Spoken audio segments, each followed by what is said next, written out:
Team Associated recently released the DC10 drift car in a kit version, which we built up and outfitted and made a video on, and it performed really impressively. Well, now they've got a ready to run, and it looks pretty nice too. And of all the ready to runs we've ever tested, the RMX 2.5 is probably at the top. This one is pretty comparable. It's a little bit more expensive, but it has a few more features that it includes. So it'll be interesting to test the DC10 ready to run and see how it compares. We'll also put it up against the DC10 Kit and see what's different.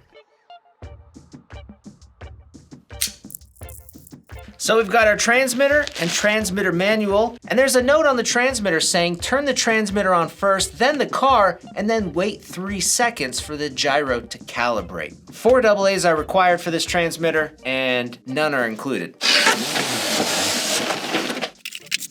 Got a sticker sheet, and look at this thing. Oh, there's something. Oh, bag of parts. Some of these things might be useful. There's extra body mounts, body clips, other servo horns. There's some differential parts, extra hexes included too that are a different width so you can adjust the vehicle width. All right, look at that. This is a pretty nice body. I heard somebody recently say that they didn't like the body. It's like a Ford Mustang. It's not licensed, but man, it looks pretty dang cool. It is all Lexan.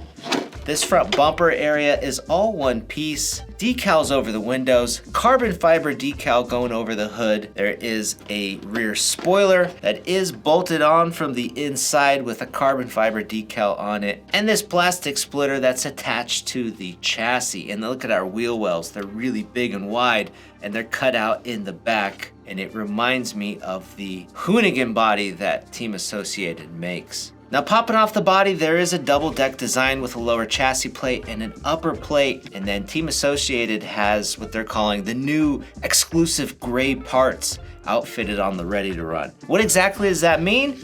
I'm not sure. Are they stiffer than normal? There is a little bit of chassis flex, but it's not a whole lot. Overall, it is a pretty nice, clean, and really slim design. Now for the shocks, they're a threaded body, but they are all plastic. The battery box is configured for a shorty battery, and it's got these little quick flip tabs that go up and down. It's a really nice design. We've got a motor in a low position, although the motor can be rotated up high. And then our ESC is placed all the way in the back, trying to get as much weight in the back of the vehicle as possible. And we will put this on the corner weight scale here in a minute. We also have captured CVT drive shafts used in the rear. And on this vehicle, the differential is also locked up, but you can make it an open diff, and I saw some of the parts needed were in that bag of parts. One really nice thing is the adjustable turnbuckles included, and they're notched so you know their thread direction. And Team Associated boasts that this is a really tunable and adjustable car right out of the box. And in addition to being able to adjust your camber and your toe in really easily, you can also adjust the caster. It has adjustable kingpin inclination. You can adjust the KPI. You can also adjust the steering throw.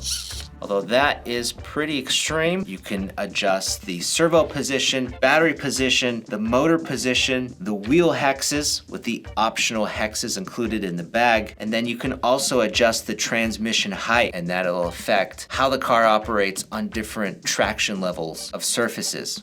Now the servo included is a Reedy. It's a 1422 MG. It's a Metal Gear servo. And then we also have a Team Associated RC drift servo that is adjustable by turning the little pot on here with the included tool. The motor is brushless, and it's a 3300 kV that gets wired in to the SC600BL speed controller, which is actually 2 and 3 cell LiPo compatible, and that uses a T-style connector. Now here's the DC10 kit, and we put all these electronics in it. It does not come built either. But one thing about it is the kit is $299 and the ready to run is $429, $130 difference. The kit version is going to include the aluminum shocks. They look a little bit nicer.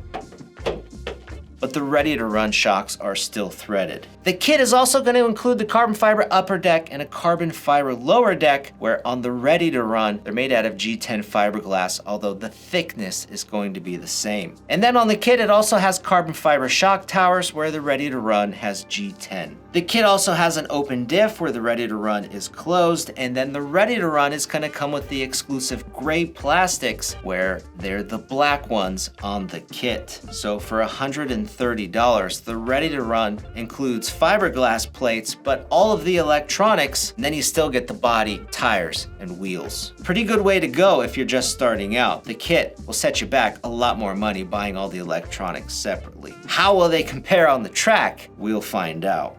So without the battery installed, we have a 64% weight bias in the rear and an overall weight of 1,110 grams. Now what's interesting is the DC10 kit, when we weighed it in the last video, it was 1,069 grams, so a little lighter, but it had a 63% rear weight bias. I don't have any throttle. In the troubleshooting section of the manual, it's saying if there's no throttle power and the ESC light is just blinking rapidly, we need to try to recalibrate the throttle range of the ESC. So let's just recalibrate the ESC really quick.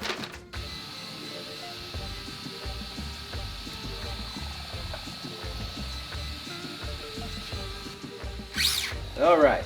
So it's kind of unknown what kind of ready-to-run tires these are, so we're going to try them on a few different surfaces, and first is this polished concrete inside our hallways.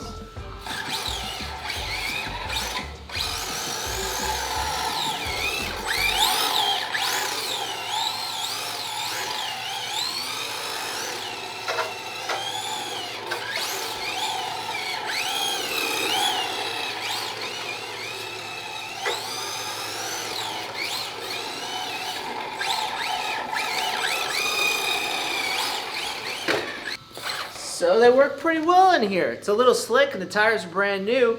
So let's try it on some carpet.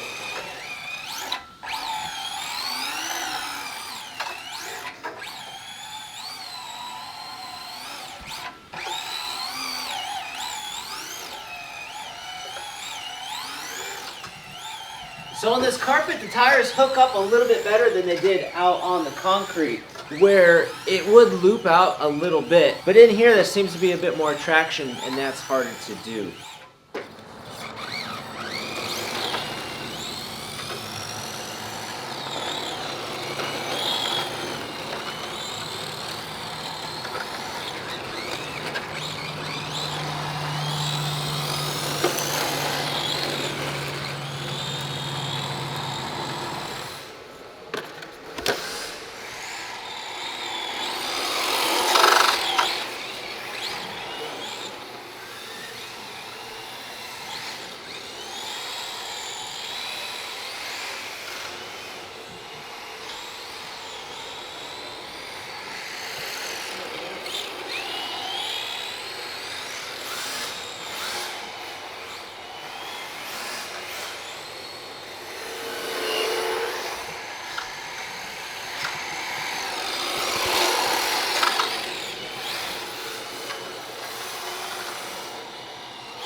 It drives pretty dang good.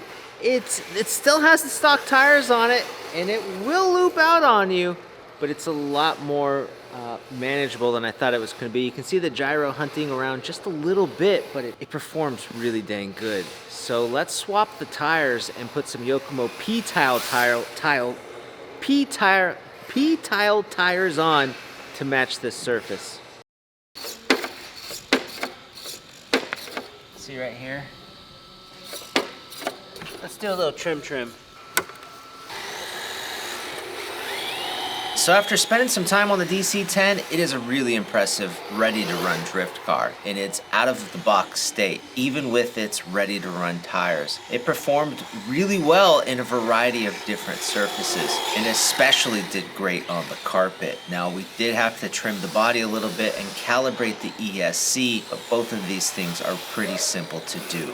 What's most impressive about the car are probably the electronics. It has a whole host of different adjustments that you can do to it, which are great for more advanced users, but for the beginner are probably going to be a bit out of your league to start with. The electronics, though, are great right out of the box, and especially the steering gyro and the servo, they worked really good. That gyro rarely hunted around, it wasn't jittery, it wasn't frantic, it was just smooth, and it is by far the best ready-to-run gyro that we've used so far. And as far as ready-to-run drifters go, I'm gonna venture to say it is the best ready-to-run drifter that we've used right out of the box. It's smooth, it holds big angles, and it has so much room to grow. It is a little bit more expensive than an RMX, and there's only one body style to choose from, but for out-of-the-box performance, the electronics, and all the extra potential that it holds, this is the king of ready-to-run drifters. So guys, if you're interested, go check out the DC10 Ready to Run with our links down below.